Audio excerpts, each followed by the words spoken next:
Bon les gars, je me demande si c'est pas l'épisode de Loki saison 2 que j'ai le plus apprécié, vraiment. Et à ma plus grande surprise, parce que là où d'habitude Disney nous propose sur ses avant-derniers épisodes, des épisodes qui traînent un petit peu en longueur, voilà, c'est vrai que les avant-derniers épisodes, que ce soit du côté de Star Wars ou même du côté de Marvel, c'est pas forcément les plus intéressants parce qu'ils préparent le dernier épisode, et là aussi, ils le préparent, mais néanmoins, ça reste ultra intéressant, riche selon moi aussi en théorie. Bref, un épisode de Loki comme on aime. On va revenir là-dessus en mode full spoiler. Mais tout d'abord, bien petit placement de produit avec mon moi du passé. Ben oui, laissez-moi vous parler de Oli qui sponsorise cette vidéo, mais qui surtout sponsorise mon corps humain depuis maintenant quelques mois. Vous le voyez, on est sur la couleur orange ici. C'est tout bonnement parce que c'est le goût Crazy Tiger, je crois, qui a un goût en fait semblable à l'Oasis. Voilà, et c'est à chaque fois le goût que je conseille aux gens. Quand par exemple, j'ai quelqu'un qui est accro au soda, et quand je dis accro, c'est genre il tombe 1 litre par jour, tu vois, de coca, ou quelqu'un qui va enchaîner les canettes de Monster pour pouvoir suivre les tâches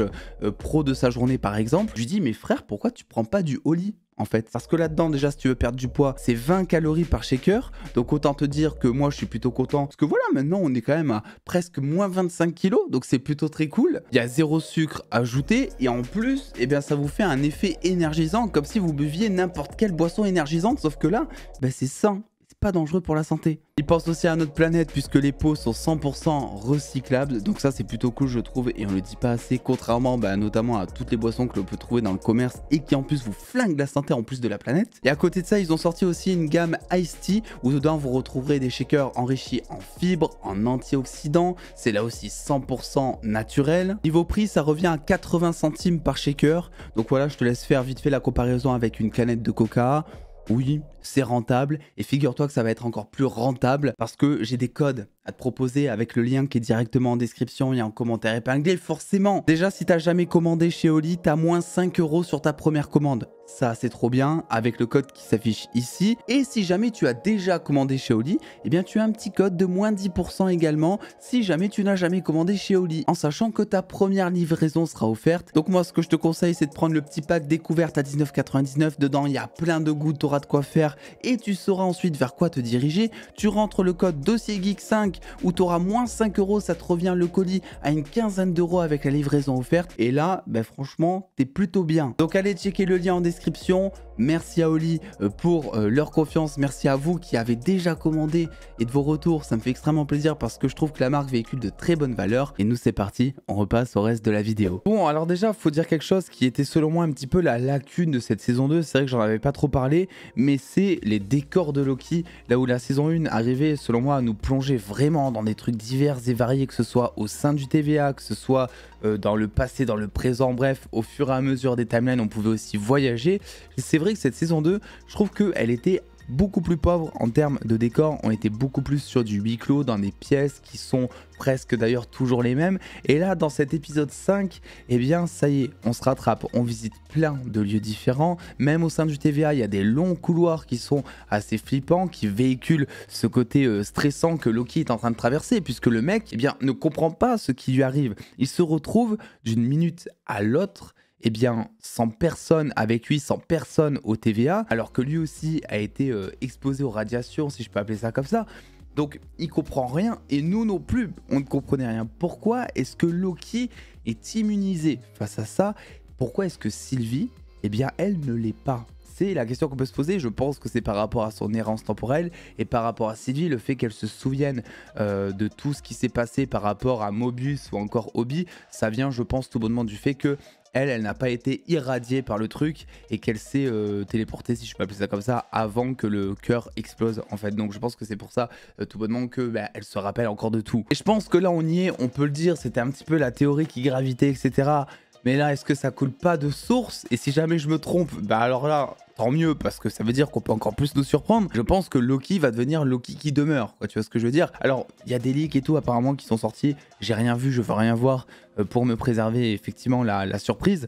Mais je pense que vu tout ce qui est introduit par rapport déjà à Loki concernant la solitude dans cet épisode, qui était un moment selon moi ultra touchant, où Loki arrive à se dénouer la langue, si je puis dire, en disant que finalement s'il veut garder le TVA, c'est parce qu'il a peur d'être seul. Et la question est totalement légitime, c'est-à-dire que là où tous ses potes et ses collègues ont une vie ailleurs, lui, sa vie, c'est le TVA. S'il perd ça, il perd ses potes, il perd sa fonction, il perd ce qu'il est devenu et je pense qu'il a aussi peur de devenir comme il était avant. C'est surtout pour ça et je pense qu'il compte vachement sur les autres pour le sortir un petit peu de ces rouages de Loki égocentrique, au pouvoir démesuré, etc. Donc je pense que vraiment la solitude est quelque chose de très important et en plus on l'a déjà vu avec Celui qui demeure, la solitude était aussi quelque chose qui était appuyé.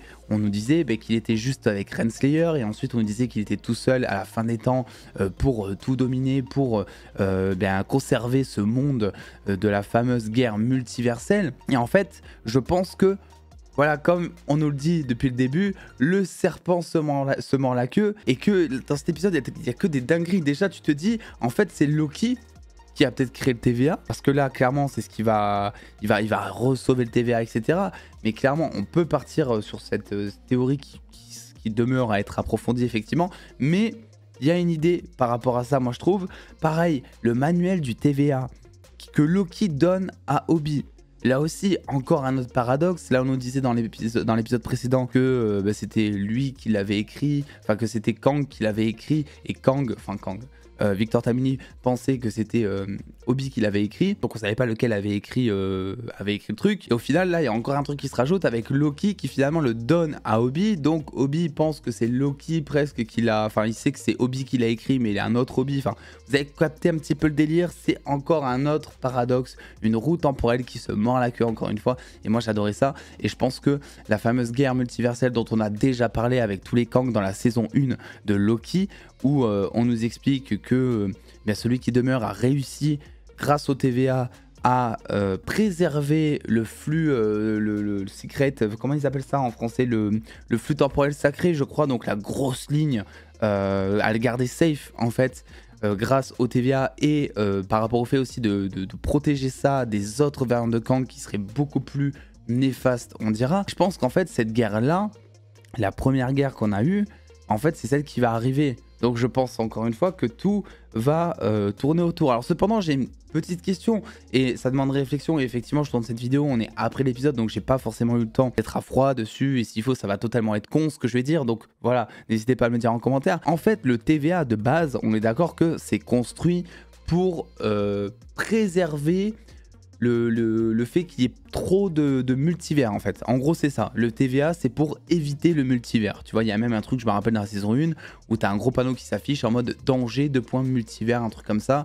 Donc dès qu'il y a une couille dans le pâté, ça crée des branches et ça crée le multivers justement. Donc on est d'accord que si il n'y a plus de TVA, comme au tout début de la saison 2 de Loki, on est censé avoir plein de branches qui sont censées apparaître. Alors pourquoi au moment où le TVA est détruit, pourquoi est-ce qu'on nous montre que toutes les réalités qui existent à côté sont en train de se faire détruire aussi? Est-ce que c'est un plan d'un variant de Kang qui justement est en train d'effacer les réalités et c'est pour ça que c'est à ça que le TVA servait, ça a évité que des autres Kang en fait effacent d'autres réalités tout bonnement. Par rapport à ça, je trouve qu'il manque peut-être une explication, ou alors c'est moi qui suis totalement passé à côté, c'est totalement possible parce que j'ai regardé l'épisode à 3 h du mat. Voilà, j'avais trop hâte au final. Aussi, il y a des trucs qui sont expliqués. Bon, ça fait un peu pitch de comics, tu vois. Je le prends, j'ai passé un super moment, il n'y a pas de souci. On t'explique que, comme par hasard, il faut, ils nous prennent l'exemple avec une boîte et des crayons et tout. Il faut que tous les variants, enfin que toutes les personnes qui étaient au moment de la destruction du cœur temporel, il faut qu'ils se regroupent tous au même moment parce que ensemble, ça crée une aura temporelle et qu'en gros c'est des coordonnées, que grâce à ces coordonnées on peut remonter dans le temps, etc. Enfin, j'ai l'impression que ça se complique énormément juste pour te donner l'excuse forcément de Loki qui doit aller chercher un par un les gens. C'est à ce moment là où je me suis dit bon, vous en faites peut-être un peu des caisses, mais voilà, ok, on prend parce que en vrai ça fonctionne et que l'épisode il est solide. C'était super intéressant de voir la vie de chaque personne. Et enfin, on a eu Mobius sur un fucking jet ski, n'est-ce pas? Mais ça c'était trop bien, enfin, j'étais super content de voir ça. C'est quand même fou de se dire que chez Marvel en ce moment, ce qu'on attend beaucoup plus, c'est Mobius sur un jet ski plus que The Marvels. On en est là. Voilà, chaque caractère est là. Mobius a le même caractère. Obi, c'est quasiment presque le même. C'est un écrivain, etc. Il y a des scènes très drôles, notamment où il commence à dire à Loki qu'il est, qu'il est écrivain d'un truc de science-fiction qui se vend pas du tout. Et Loki qui boude sa vie à ce moment-là, qui lui dit mais ok, ben nous sommes tous perdus. Nous sommes tous perdus, il est écrivain le mec. Donc super intéressant, je trouve qu'ils en ont fait juste un peu des caisses au moment où Loki essaie d'utiliser son errance temporelle et que ça marche pas. C'est des scènes qu'on a vues maintes et maintes fois. Le fait de vouloir forcer comme ça et que t'arrives pas à utiliser tes pouvoirs et que t'as l'air totalement ridicule. Bon, voilà, pourquoi pas, même si pour moi ça faisait un peu too much. Après, le reste, écoutez, j'ai un peu du mal avec Sylvie me concernant. Je trouve qu'au final, tout ce qu'on nous a introduit avec ce fameux artefact, donc vous savez, l'espèce de montre de celui qui demeure, qui lui permet un peu de voyager dans tous les timelines, etc. Je trouve qu'il y avait, enfin, peut-être que c'est nous, mais il y avait quelque chose de dingue à faire avec ça. Et pour l'instant, c'est vrai que ce quelque chose de dingue, ça sert juste à ramener Sylvie au bon moment de l'intrigue. Puisque la meuf se téléporte entre sa réalité au McDo et le TVA, quoi, tu vois. Donc ça sert juste à ça, au final. Et Sylvie, je trouve, est beaucoup moins intéressante dans cette saison que dans la précédente. Là où avant, dans la première saison, j'avais vraiment cette impression de variant, en fait. Je trouvais que Sylvie, elle avait une alchimie de ouf avec Loki. Et je trouve que là, on n'a plus du tout ça, en fait. Je trouve que, oui, elle apporte des choses à Loki scénaristiquement, parce que c'est elle, notamment, qui va lui faire dire qu'il se sent seul, qu'il a peur de la solitude, etc. Mais à côté de ça, c'est vrai que je la trouve pas aussi présente, aussi aimante même. Elle est beaucoup moins développée, à part son truc du libre arbitre, mais c'était quelque chose qu'on avait déjà dans la saison 1. La scène où elle se fait évaporer dans sa propre réalité en écoutant de la musique était incroyable selon moi. Et après, concernant l'alchimie avec Loki, je pense que ça ira mieux, puisque comme je vous le dis, je pense que Loki est destiné à prendre la place de celui qui demeure. Il se fera appeler Loki qui demeure ou je sais pas trop quoi. Et je pense qu'en fait Sylvie sera sa Ravonna Renslayer en fait. Je pense qu'ils seront tous les deux à la fin des temps, que en d'autres termes Loki sacrifiera sa vie au TVA pour le bien des univers en gros, mais qu'à côté il pourra se consoler avec une Sylvie qui lui dira non mais t'inquiète pas, tu seras jamais seul, moi je serai toujours là en gros. Donc ils vont un petit peu se rabibocher on dira, et ça sera un peu le deux poids deux mesures entre ce que veut faire Sylvie avec son libre arbitre et ce que veut faire Loki en remettant tout le monde au TVA. Et à ce sujet, il est peut-être possible que tout ça gravite. De toute façon, c'est sûr et certain, les gars, faut pas se leurrer, mais tout ça fait partie du plan de Kang depuis le début. Je pense même que ça fait partie du plan de celui qui demeure. Et il est possible que Loki aussi se fasse effacer la mémoire. Parce que en mode comme ça, il recrée le TVA et toutes les mémoires de toutes les personnes présentes sont effacées. Comme ça, on pense tous qu'ensuite, c'est celui qui demeure ou Kang qui a créé le TVA. Et on a ce fameux serpent qui se mord la queue, etc. N'oublions pas d'ailleurs qu'il y a toujours Miss Minute qui gravite quelque part. Donc forcément, il va y avoir un délire par rapport à ça. Renslayer a été envoyée, moi je pense, dans le void, je sais plus comment ça s'appelle en français, dans le vide certainement. Donc, elle aussi, on va la revoir. Il y a moyen aussi que ça parte comme ça là-dessus. Enfin bref, il y a tellement à dire sur cet épisode, tellement de pistes pour théoriser, c'est vachement intéressant. Alors cependant, un petit doute m'habite, si vous le voulez bien, mais là c'est un petit peu exagéré, parce que si on suivait cette idée, ça voudrait dire qu'on n'aurait jamais eu droit à une saison 2 de Loki. Quitte à se faire chier à remonter le temps pour sauver le TVA, autant remonter le temps et éviter Sylvie qui tue celui qui demeure. Voilà, au moins c'est bon, c'est réglé, elle le tue pas, celui qui demeure reste là où il doit être, et le TVA reste intact, Victor Timely n'existe pas, bref, tout va bien dans le meilleur des mondes, comme le TVA était connu avant, quoi. Donc voilà, je comprends pas trop pourquoi ils font pas ça en fait. Logiquement, moi c'est ce que je ferais, je pense, mais en vrai, bon, ça a un peu peaufiné, on est dans une histoire de comics, on sait très bien que ça peut jamais aller au plus simple. Évidemment, pour créer de belles histoires, il faut aussi nous sortir des trucs de son chapeau. Donc voilà, n'hésitez pas à me donner votre avis en commentaire là-dessus. N'oubliez pas aussi le lien en description avec les réductions